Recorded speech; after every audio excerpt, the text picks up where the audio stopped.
DUI is a serious charge, and the process can be overwhelming, but it doesn't have to be. I'm attorney Dave Maldonado, and I have the experience and knowledge necessary to effectively represent you and make the situation manageable. Visit BigSkyDefender.com today. Okay, go ahead. Yeah. Well, I guess first off, what does this honor mean? Not just the induction, but to be saluted this weekend.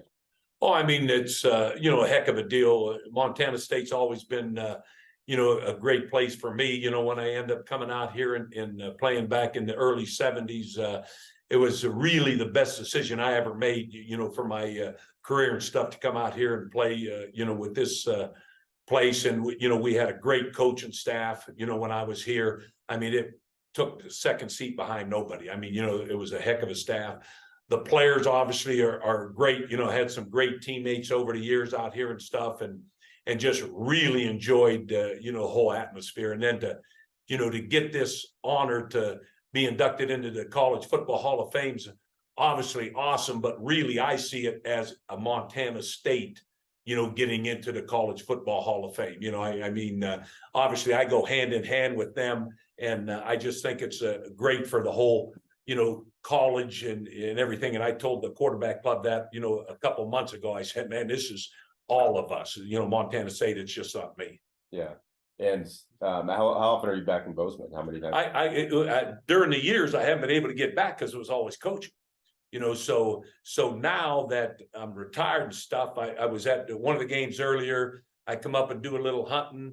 I'm going to spend a lot more time up here. I went over to Switzerland for a couple months, so I wasn't up here for spring ball. I was going to try to get up for spring ball, but I was over there, so I couldn't end up doing it. But I just obviously love the area and stuff, and I'll definitely be spending more time up here. Yeah, kind of. What's retirement been like? You could mention some of it there, but what have you been? Well, it's really been good. I've done a lot of traveling here when I got back from Switzerland, and just able to see my grandkids play. I went out there last week out to San Francisco and watched them playing their soccer and volleyball and stuff, and just help coach my two grandsons in Denver, help with their teams, coaching and stuff. And then again, just a lot of traveling, like playing golf. I just got back from Spain 2 weeks ago. I was over there golfing for a week with some buddies from the golf course there in Denver. And so it's been a heck of a deal, and sort of enjoying retirement. What was the course? Just curious. It was good. The top one we played was Valderrama, okay, which is one of the real famous ones. And the one I belong to in Denver is Bear Creek, which is a real good, tough course. Gotcha. And that, this weekend is honoring the 1973 team, and the Bobcat Stadium 50-year anniversary is this year, of course. So can you take me back to 73? What do you remember most from that season and the stadium as well? Well, I remember because we played, I think it was 2 years in the old stadium here on campus, 1 year at the high school stadium, and then the last year was in this stadium here, which we were all excited, to get a chance to, this is going to be the home for the next, 50 years or whatever for the, the football team and stuff. So we were pretty excited about it and stuff. The year before in 72, we had won the Big Sky Championship. So we were jacked up and hoping we were going to be able to repeat. We didn't. We ended up going in 7-4 that year.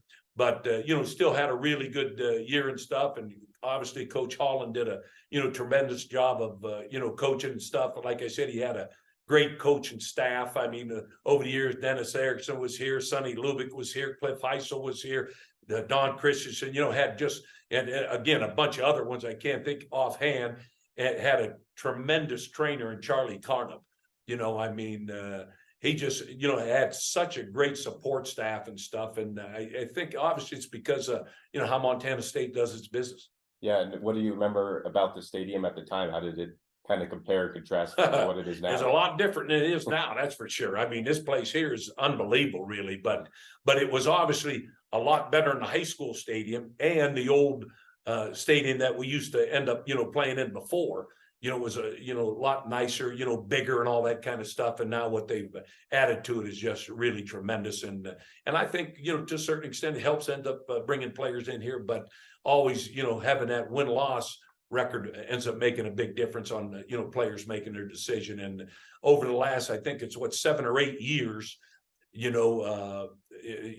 Schoten and Coach Vegan have done an unbelievable job, to get this turned around and beating the crap out of the Grizz and all that kind of stuff. It's, really enjoyable to see. Yeah, and then you mentioned obviously 72, you second team All-American, you win the Big Sky title, then you get first team All-American 73, the stadium opens, and then soon after that you're drafted. I mean, how kind of crazy were those few years? Well, it was, really, pretty good, because when I got here, my senior year in high school, I weighed 190 pounds. By the time I got here and I was 17, I played my freshman year here at Montana State at 17 years old. By the time I got here, I had started lifting weights and I got up to 212. So my freshman year, I played at 212. When freshmen were not allowed to play varsity, that was the last year that freshmen could not play varsity. So the next year I got up to 225, junior year 235, and my senior year I got up to 255 pounds, and hoping that I was going to end up getting a chance to play in the NFL. Yeah, I mean, was first round pick something you were dreaming about, thought that was possible when you joined MSU? Well, I think what happens, you always have that in the back of your mind, but then is it a legit possibility or are you dreaming? Well, sometimes dreams and legit possibilities, come together, which it obviously did. And, getting the opportunity to, play in the East-West Shrine game in the Senior Bowl that year and everything really sort of, worked together. Unfortunately, we didn't win the Big Sky, but we did still have a, pretty good season that year. Do you have a favorite moment, maybe beyond the accolades during your playing time here that you still kind of can think about or reminisce about? On the what? I'll say that again. Just outside of maybe the accolades, a favorite memory from your playing time here. I think it just overall is, the players here were really good guys. We all got along real well together. Our senior class, I think we only end up finishing with 8, guys on our senior class that came here, when we were, freshmen. But it was just, the overall, and then, you were good buddies with the wrestling team, good buddies with the basketball team, good buddies with the rodeo team, so it was just a real good family atmosphere that, I felt, that Montana State had. Anything you learned during those years that you still carry with you today? When you say learn, yeah, you end up better being a little bit more careful on, things that you do, because obviously when you're in college, you always maybe did a few things that, you look back now and say, oh, boy, that wasn't very good, so, yeah, I think, that definitely happened, and it's, sort of suited me well now to, hey, don't do that kind of stuff anymore. You mentioned just their dominance now, once again, the past few years. So I guess, how is that to see? Oh, it's awesome. The amazing thing is I was in the NFL playing, coaching for 43 years. And until last year, I was never on a team that had another Bobcat. And then we signed Alex Singleton to a free agent contract last year. And we instantly, the first time I saw him, we came up and shook hands, hugged, and we just hit it off, tremendous. And, hey, Bobcats, and then, like I was telling these guys earlier, the guy is a phenomenal player. He just, last year, he had the second most tackles in the history of the NFL in one game. And then this year, he just tied the Denver Bronco record for tackles. He had 10 tackles in 5 games in a row. Nobody ever did any more than that. So the guy's, a great player, great person, and he's a perfect representative of the University of Montana State. Join Town Pump's Pump It Up Rewards Plus program and never pay full price for fuel again. Save 5 cents on every gallon every day at any Town Pump across Montana. Plus, earn and redeem points on your favorite in-store items to get free stuff with our clubs. Stop in and pick up a rewards card. Download the Pump It Up Rewards Plus app today. Or visit townpump.com/rewards to register and start saving. Town Pump. Right down the road. Pump it up. Oh, yeah. Colter Nuanez, ESPN Montana. Do you have anything on Zoom? Hey, Coach, how you doing? Congratulations. Thanks for taking some time. Couple for me. You mentioned all those great coaches that you played for back then. Did that have an influence on you wanting to make your life as a coach then afterwards? Oh, I couldn't hear you that well. Could you say it again? I just was asking you about the coaches you played for there at Montana State, and then you going into coaching for most of your life. Did that have a big influence on you? Oh, yeah, definitely. Like I said, the coaching staff here was, tremendous. Always really liked the coach. Bill Emsick was also here as my freshman year. He was also the wrestling coach. Cliff Heisel, Sonny Lubick, Dennis Erickson, Sonny Hall, all these guys, just sort of, you sort of got a feel, oh, boy, these guys do a heck of a job. And, it sort of did. And then I went in and I, played in the pros. And then I had Abe Gibbon, who I, really liked and enjoyed and everything. And it just sort of kept me going to where, boy, when I get done playing, I'd like to end up getting into coaching. And luckily I was able to. My actual first job, I flunked my physical in 1983 because I tore my ACL in 82 and I couldn't get back. So I was put on physical and able to perform. And then John McKay hired me back the next year to end up coaching the special teams and help Abe Gibber with the defensive line, which obviously at that time was a tremendous break to get back in. I came back here in, I think it was 83, and I coached here in 83. And, we had some really good players at that time on this team here. I remember obviously Mark Fellows and some of those guys, had, tremendous careers and stuff, and really enjoyed coaching here. That's when Dave Arnold was a head coach, and I was back finishing up school, and I was helping coach. When you look at the game now, you're a defensive lineman. You coach defensive line. Now defensive line is ruling the day right now in the NFL. What do you think of just the spot football's in right now?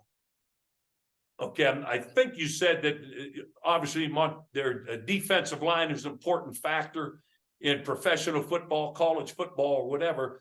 What happens is how, at least how I see it, how the D line goes, how the defense goes. If you can keep pressure on the quarterback, rushing the passer and stuff, and then able to stop the run game, you've got a chance to end up winning. And it's the same. It doesn't matter if it's high school, college, pro, or whatever. That's sort of how it is, whether people want to believe it or not. And like I said, I always coach defensive line, in the pros, and I also did a little special team and stuff. But I had been talked to about being a coordinator and stuff. I didn't want to. I wanted to coach my guys because I'm staying on them. I coach them as hard as I could end up coaching, because how they played is how I coach. And if they're playing like crap, you're not worth a darn as a coach. So, I try to stay on them and had a little bit of success doing it. Yourself and Dennis Erickson now, both college football Hall of Famers. So what do you think that just says about Montana State to be able to put multiple guys into the College Football Hall of Fame? Oh, yeah, I think it's tremendous. Dennis was here when I was playing here, and obviously you could tell right off the bat that the guy's a great coach and stuff, great person. The players loved him and all that kind of stuff. And obviously he branched off, like you said, to having a, tremendous, career in coaching, as a player, being able to, to get into the, the College Hall of Fame is obviously a great honor. But again, like I said before, to me, this is a Montana State deal. It's not just me going into the Hall of Fame. This is Montana State, going in. I know Dennis feels the same way because he loved it when he was here. And every time I would, end up talking to him and stuff, we always had, great reminiscence of, our time at Montana State. And I just wanted to ask you just some thoughts on Coach Holland, because I know he passed away relatively recently. I mean, just the impact he had on Montana State. What do you think? Oh, yeah, it was tremendous. We loved him. He got the head job my sophomore year. He became the head coach and stuff. And again, players loved him, down from, Butte, Montana, and, the hard-nosed, type people they are and stuff. Coach Holland could be hard-nosed, or he could be, like a little, teddy bear. I mean, the guy knew how to end up treating players, get along with people and all that kind of stuff. And I think it just sort of branched off, to where we got to the point where we always called him Chief. That sort of became his nickname, and we called him Chief and stuff. And there's not one person that I know from Montana State that didn't love Coach Holland. Last thing from me, I've asked you this before, but I mean, have you considered now the impact football has had on your life? Yeah, it really, to a certain extent, been about 99% of my life, since I started when I was a little kid and playing, and then, high school, college, pros, and then coach, in college, coaching the pros and stuff. It's been just a tremendous, part of my life that I wouldn't take back no matter what. I really enjoyed, every day of it and stuff. And there's really not much else I can end up saying. It was just, tremendous life, really. Congratulations, coach. Appreciate All it. right, thank you very much. Yeah, just a couple more for me. I mean, Okay.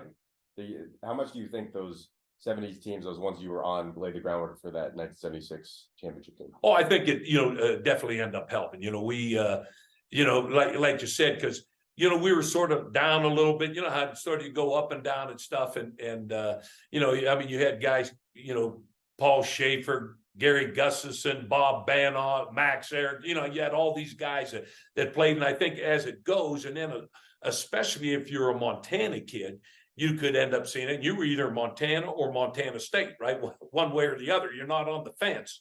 And so, when we won the Big Sky, I think in 72, and came close in 73, but, your recruiting is getting better, right? You're bringing guys in like Mike Holders, Steve Crocker, Wayne Edward, all these guys, and they just make a big difference. Obviously, Brad Dawes being from Bozeman and staying here and playing and stuff ends up making a, big impact too. So it was, tremendous. Guy that I played with in high school on the other team, it was sort of like Montana State. It was Warren Harding against Warren Western Reserve was Leon Potke. And we came out the same year. And obviously he stayed here forever. He was with Universal Athletic forever and stuff. And he made all Big Sky and everything. And obviously we became real good friends and stuff. And that's sort of, how it is. You get to the point where, boy, you really like the people you played with and stuff. And just a heck of a deal here at Montana State. Yeah, and how much do you think those teams affected where the program's currently at? Well, I'd like to say I think it was a big hit, but I'm not going to lie. I don't. It made a difference, but we had that bad stretch in there, right? Where we weren't winning many games and all that kind of stuff. And then when Schote came in and Coach Vegan took over too. I mean, they've done a job to me as I look at it, right? Those two guys have done an unbelievable job, and just we hope it obviously can keep going now, because boy, it's fun. Boy, when you really get mad because you finally lose a game or something, right? But that's the expectations you have now, right? That you're thinking, hey, we're sitting there, we had a chance to beat South Dakota State, they're number one. We were sitting at number two, and you just regroup, come back this week, win, and then go to the Grizz and pound the crap out of those guys, and hopefully, because I know they got a hell of a program over, and the head coach over there does a hell of a job, so it will be a heck of a match, and it'll probably sort of put how your seedings are in the playoffs. So obviously it will be a big these next 3 weeks. Oh, good. You heard any D-line questions? No? Good. All right. I'm gonna get them today, 3:30, Yes, sir. right in here. Yes, sir. Thank you so much for doing No, you this. better believe it. Yeah. And Thanks, thanks for Phil. being involved Thanks, Phil. tomorrow. Yep, no, you bet. Appreciate it. very You much. better believe it. See you at 3:30, Coach. We'll You start better with believe you. it, buddy. All right, we'll start with you. Appreciate it. All right. I'll just give him a quick talk. Get your ass up the field, get the Right. ball. Yes, sir. Yes, sir. Thank you, Coach. All right, nice meeting you. See you later. Be All right. nice, be nice to somebody else yelling at me. Oh, Grace, I'm so sorry. It's okay. I literally was in a Cat Grizz meeting with my network, and I was like looking at my phone, and I was like, oh, sorry. At Blackfoot Communications, our mission is to connect people, businesses, and communities, bringing a world-class fiber network to homes, communities, and businesses of all sizes. Ensures Montanans have access to fast, reliable, and secure internet and phone services. Are you ready for fiber internet? To find out if fiber is coming to your area, visit goblackfoot.com/readyforfiber. Connect to more with Blackfoot Communications.